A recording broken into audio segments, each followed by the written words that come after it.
Φίλοι μου, γεια σας. Σήμερα το βιντεάκι μας έχει το εξής. Θα πούμε δύο λόγια για τη φυσική ραδοσκοπία. Αλλά τι φυσική ραδοσκοπία? Φυσική ραδοσκοπία με τη διχάλα ή αλλιώς ύψιλον. Οι αρχαίοι πρόγονοι μας το χρησιμοποιούσαν για να βρίσκουν νερό. Ασχέτως τα σίδερα και τα αντικείμενα που είναι θαμμένα μέσα στη γη.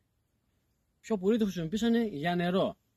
Γιατί μερικά δεν ήταν κοντά οι οικισμοί, κοντά σε πηγάδια, κοντά σε πηγές, κοντά σε ρέματα. Και γι' αυτό είχαν το πρόβλημα και βγαίνανε οι ραβδοσκόποι, οι φυσικοί ραβδοσκόποι για να βρούνε νερό. Με την τεχνική του ύψιλον ή τη διχάλα, όπως ο καθένας μπορεί να το πει. Ροδιά, κουμαριά, οξιά, λιγαριά είναι κάποια ξύλα που γνωρίζω εγώ. Κάποιοι άλλοι που είναι πιο παλιοί, που είναι πιο γνώστες στο αντικείμενο αυτό που το δουλεύουν, μπορεί να χρησιμοποιούν και κάποια άλλα ξύλα. Η δικιά μου γνώμη, η ροδιά είναι το καλύτερο, αλλά εντάξει, μπορώ να κάνω και λάθος. Θα σας δείξω δύο πιασίματα που γνωρίζω εγώ. Το ένα το πιάσιμο είναι όπως πιάνουμε το ύψιλον, χούφτα, αντίχερας. Ελαφρώς τεντώνουμε λίγο τη διχάλα για να είναι λίγο τσίτα, τα χέρια έτσι λίγο σφιχτά ας πούμε, και προχωράς. Η άλλη είναι διπλώνουμε, έχουμε τις παλάμες μας, διπλώνουμε τα δύο τα δάχτυλα, τα τελευταία, εδώ κοιτάξτε, όπως είναι οι παλάμες μας εδώ, γυρίζεις αυτά τα δύο τα δάχτυλα έτσι και δείχνεις έτσι. Αυτό δεν είναι το άλλο το πιάσιμο. Εντάξει. Έχουμε κάνει εδώ πέρα, έχουμε βάλει ένα σίδερο, ένα μέταλλο, να σας κάνουμε ένα τεστάκι πώς δουλεύει στο σίδερο.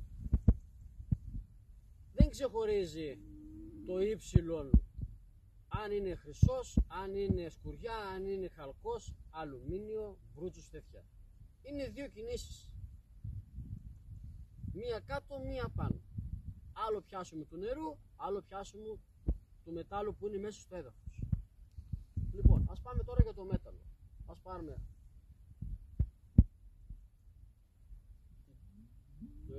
μιας χρήσης,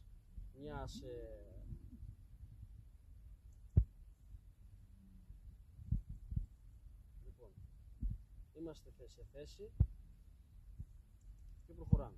Έτσι. Μόλις πιάνουμε τη γραμμή και πλησιάζουμε, βλέπετε ότι το ύψιλον αρχίζει και κάνει κάποια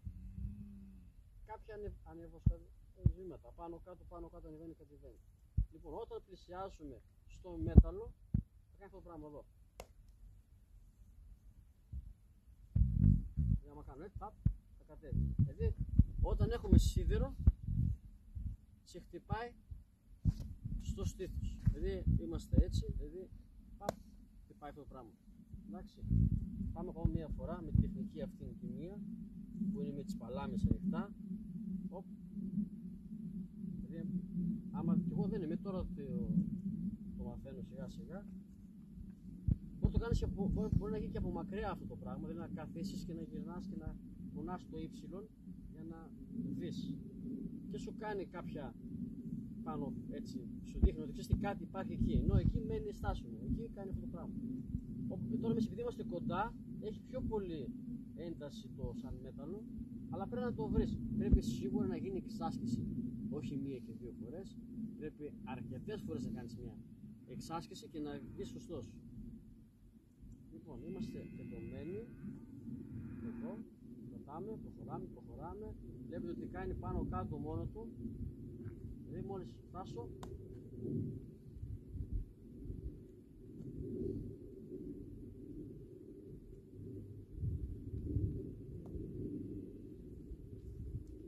λοιπόν, αυτή είναι μια τεχνική για το ύψιλον ή για τη διχάλα της φυσικής ραδοσκοπίας. Στο νερό κάνει μπροστά. Όταν θες να μετρήσεις το βάθος, αυτό κάνει κύκλους. Δηλαδή, έχουμε π.χ. λέμε τώρα ένα νούμερο άσχετο, ένα μέτρο. Θα κάνει 10 φορές. Είσαι εδώ, π.χ. λέμε για το σίδερο, έτσι, πάμε. Θα κάνει παπ μία. Θα κάνει 2. Θα γυρίσει 10 φορές. Πάνω κάτω εγώ το βάζω 10 πόντους στην κάθε γύρα. Σαν Δημήτρης το έχω καταλάβει εγώ, το έχω κάνει σε ένα άλλο περιβάλλον όπου ήταν ένα φαμένο και είδα, δηλαδή περίπου η κύκλα πηγαίνει στους 10 πόντους. Περίπου όσο είναι μπροστά η μύτη. Έτσι το υπολόγισα εγώ. Άμα κάνω λάθος, κάνω λάθος. Κάποιοι άλλοι που είναι πιο πολύ, όπως είπα και προηγουμένως, ξέρουν καλύτερα. Είναι ένα ωραίο να ξεκινήσετε μάλλον, να ραδοσκοπείτε με ένα ύψιλο και δεν χρειάζεται για τίποτα.